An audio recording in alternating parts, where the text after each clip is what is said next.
বাংলাদেশের সর্বশেষ আপডেট সংবাদে আপনাকে স্বাগতম।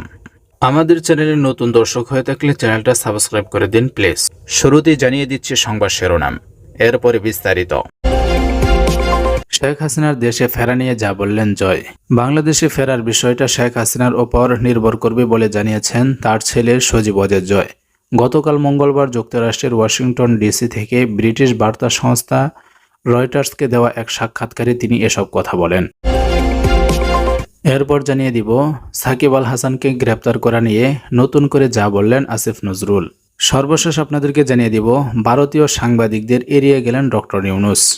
এতক্ষণ শুনছিলেন সংবাদ শিরোনাম, এবার বিস্তারিত। শেখ হাসিনার দেশে ফেরা নিয়ে যা বললেন সজীব ওয়াজেদ জয়। বাংলাদেশে ফেরার বিষয়টা শেখ হাসিনার উপর নির্ভর করবে বলে জানিয়েছেন তার ছেলে সজীব ওয়াজেদ জয়। গতকাল মঙ্গলবার যুক্তরাষ্ট্রের ওয়াশিংটন ডিসি থেকে ব্রিটিশ বার্তা সংস্থা রয়টার্সকে দেওয়া এক সাক্ষাৎকারে তিনি একথা বলেন। গত বুধবার প্রতিবেদনটি প্রকাশ করে রয়টার্স। সজীব ওয়াজেদ জয় বলেন, দেশে ফেরার বিষয়টা শেখ হাসিনার উপর নির্ভর করছে, তবে এই মুহূর্তে আমি আমার দলের মানুষগুলোকে নিরাপদ রাখতে চাই এবং এর জন্য এই ইউনূস সরকার তাদের ওপর যে নৃশংসতা চালাচ্ছে তার বিষয়ে আন্তর্জাতিক সচেতনতা বাড়াতে চাই। সাক্ষাৎকারে তিনি বলেন, 18 মাসের মধ্যে নির্বাচনের বিষয়ে সেনাপ্রধান যে সময়সীমার উল্লেখ করেছেন তাতে আমি খুশি, যদিও আমরা আরও আগে নির্বাচনের প্রত্যাশায় ছিলাম। একই সঙ্গে সতর্ক করে দিতে চাই, আওয়ামী লীগকে ছাড়া প্রকৃত সংস্কার ও নির্বাচন অসম্ভব। শেখ হাসিনার সাবেক উপদেষ্টা রয়টার্সকে বলেছেন, এখন অন্তত একটা প্রত্যাশিত সময়সীমা আছে, এটা জেনে আমি খুশি, কিন্তু আমরা এমন নাটক আগেও দেখেছি যেখানে একটা অসাংবিধানিক নির্বাচিত সরকার সংস্কারের প্রতিশ্রুতি দেয় এবং তারপরে পরিস্থিতি আরও খারাপ হয়ে যায়। গতকাল রয়টার্সকে দেওয়া এক সাক্ষাৎকারে সেনাপ্রধান জেনারেল ওয়াকারুজ্জামান বলেছেন, যাতে আগামী 18 মাসের মধ্যে নির্বাচন হতে পারে সেজন্য তিনি যে কোনো পরিস্থিতিতে অন্তর্বর্তী সরকারকে সমর্থন দেবেন। গণঅভ্যুত্থানের মধ্যে হাসিনা পদত্যাগ করে পালিয়ে যাওয়ার পর দেশে অন্তর্বর্তীকালীন সরকার গঠিত হয়। অন্তর্বর্তী সরকার গত আগস্টে দায়িত্ব নেওয়ার পর বাংলাদেশের প্রধান দুটি রাজনৈতিক দল বিএনপি ও আওয়ামী লীগ 3 মাসের মধ্যে নির্বাচন অনুষ্ঠানের আহ্বান জানায়। অধ্যাপক ডক্টর মোহাম্মদ ইউনূসের নেতৃত্বে অন্তর্বর্তী সরকার দায়িত্ব গ্রহণ করে দেশের সার্বিক সংস্কারের কাজ চালিয়ে যাচ্ছেন, তবে নির্বাচন কবে হতে পারে সেই বিষয়ে সুনির্দিষ্ট কোনো তারিখ জানানো হয়নি। রয়টার্সের প্রতিবেদনে উল্লেখ করা হয়েছে, প্রধান উপদেষ্টা কার্যালয় থেকে জানানো হয়েছে যে 6টি সংস্কার কমিটির সুপারিশ পাওয়ার পর রাজনৈতিক দলগুলোর সঙ্গে আলোচনা হবে এবং সংস্কারের বিষয় ঐক্যমত পোষণ করলে এবং ভোটার তালিকা তৈরি হলে ভোটের তারিখ ঘোষণা করা হবে। সাকিব আল হাসানকে গ্রেপ্তার করা নিয়ে নতুন করে বার্তা দিলেন আসিফ নজরুল। গত 5 আগস্ট পতন হয় শেখ হাসিনা সরকারের। পতনের আগে জাতীয় সংসদ নির্বাচনে মাগুরা 1 আসন থেকে সংসদ সদস্য হয়েছিলেন বাংলাদেশের জাতীয় ক্রিকেট দলের খেলোয়াড় সাকিব আল হাসান। শেখ হাসিনা সরকার পতনের পর গত 22 আগস্ট রাতে সাকিবের নামে একটি হত্যা মামলা করা হয়। 5 আগস্ট গার্মেন্টস কর্মী রুবেলকে হত্যার নির্দেশদাতা হিসাবে ক্রিকেটার সাকিব আল হাসানের বিরুদ্ধে ডিএমপির আদাবর থানায় একটি হত্যা মামলা দায়ের করা হয়। সাকিব আল হাসানকে মামলার 28 নম্বর এজাহার নামীয় আসামি করা হয়। যদিও গত 5 আগস্ট রুবেল নিহত হওয়ার সময় সাকিব আল হাসান কানাডায় ছিলেন। সে সময় কানাডার গ্লোবাল টি20 লিগে খেলছিলেন তিনি। এমনকি বৈষম্যবিরোধী ছাত্র আন্দোলনের পুরো সময়ই দেশে ছিলেন না সাকিব আল হাসান। তাই সাকিবের নামে এই মামলার উদ্দেশ্য নিয়ে অনেকে প্রশ্ন তোলেন। সেই সময় হত্যা মামলার আসামি হওয়ায় জাতীয় দল থেকে সাকিবকে বাদ দিয়ে মামলার তদন্তের স্বার্থে তাকে দেশে ফিরিয়ে আনতে বিসিবিকে আইনি নোটিশ পাঠান একজন আইনজীবী।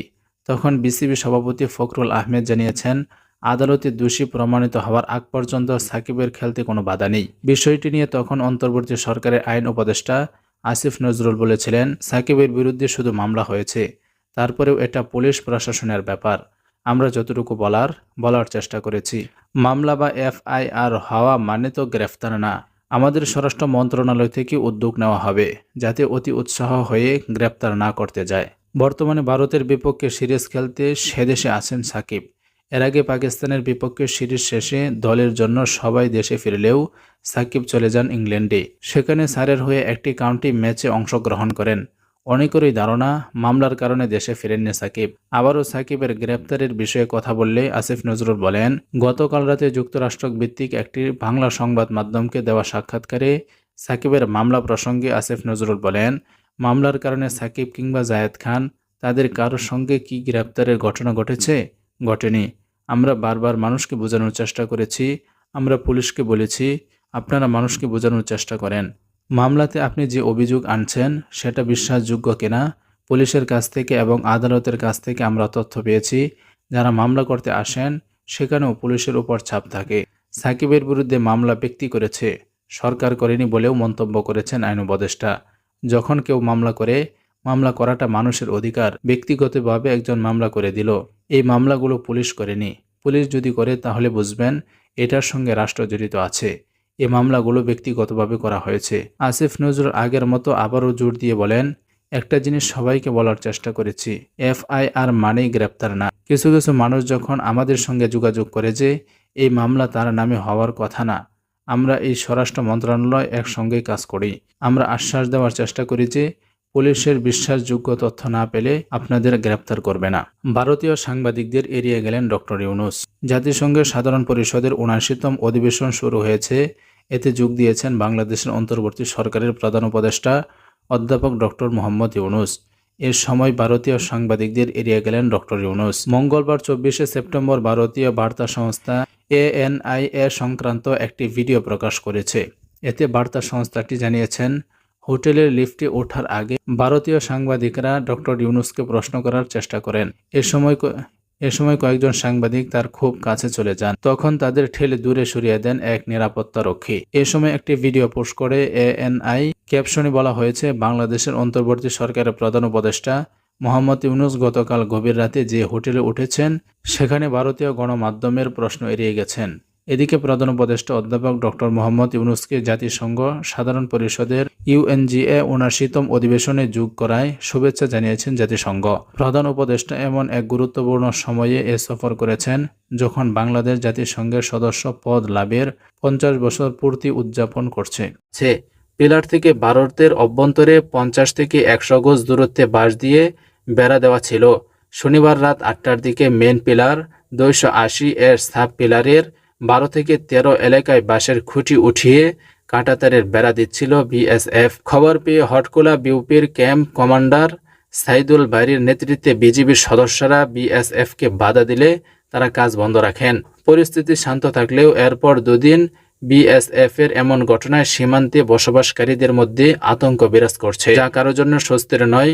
অধিনায়ক লে কর্নেল নাহিদ নেওয়াজ বলেন, বৃহস্পতিবার রাতে এবং শনিবার রাতে BSF সীমান্তে কাঁটাতারের বেড়া দেওয়ার চেষ্টা করছে। এ সময় বিজিবি সদস্যরা তাদের কাজ বন্ধ করে দেন। এ বিষয়ে আমি BSF-এর অধিনায়কের সঙ্গে কথা বলছি। সীমান্ত এলাকা শান্ত আছে, আতঙ্কিত হওয়ার কিছু নেই। গত বৃহস্পতিবার রাতে দরঞ্জি ইউনিয়নের উসনা গোনাপাড়া সীমান্ত এলাকায় বিজিবি হটকুলা ক্যাম্পের আওতাধীন ২৮১ নম্বর পিলারের পাশে কাঁটাতারের বেড়া দিতে এসে বিজিবির বাধার মুখে পড়ে ফিরে যায় BSF।